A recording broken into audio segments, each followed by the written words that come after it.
بسم اللہ الرحمن الرحیم۔ حضرت یونس علیہ السلام یروشلم شہر میں پیدا ہوئے۔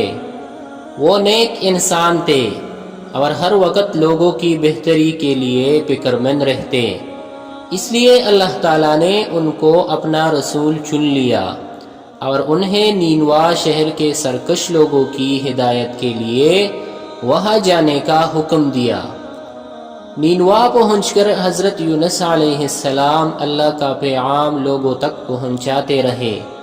جب بھی حضرت یونس علیہ السلام ان لوگوں کو سمجھاتے، وہ لوگ ان کی بات نہ سنتے۔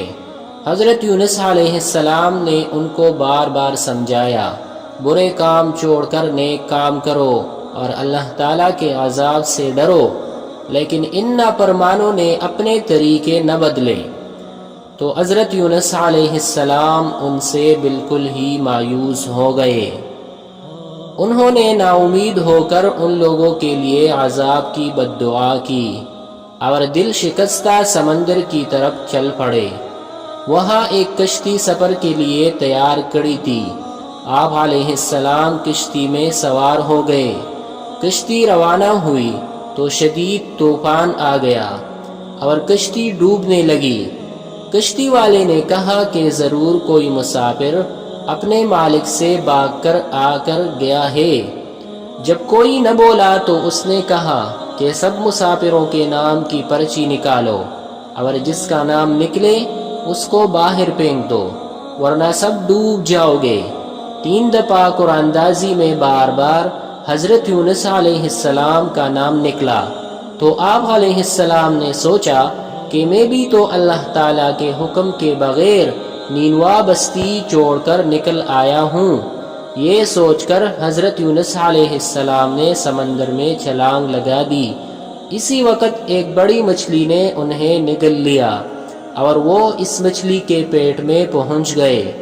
حضرت یونس علیہ السلام مچھلی کے پیٹ میں زندہ رہے اور اللہ تعالیٰ سے معافی مانگتے رہے۔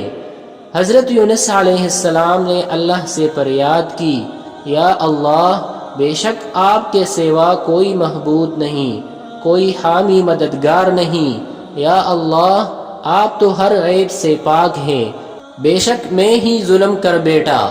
اللہ تعالیٰ نے حضرت یونس علیہ السلام کی دعا قبول کر لی اور اللہ کے حکم سے مچھلی نے حضرت یونس علیہ السلام کو ساحل کے قریب باہر اگل دیا۔ یہ ایک ویران ساحل تھا۔ حضرت یونس علیہ السلام نہایت کمزور اور لاغر ہو چکے تھے۔ اللہ تعالیٰ کے حکم سے ایک پھلدار پیڑ سے ان کو غذا اور سایہ مل گیا۔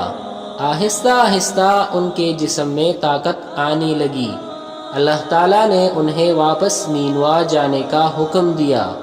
جب آپ علیہ السلام نینوا پہنچے تو وہاں کے لوگ آپ علیہ السلام کی پراثر تعلیمات کی وجہ سے اللہ تعالیٰ پر ایمان لا چکے تھے، جس پر حضرت یونس علیہ السلام نے اللہ کا شکر ادا کیا اور انہیں اللہ کے دین کی تعلیم دینے لگے۔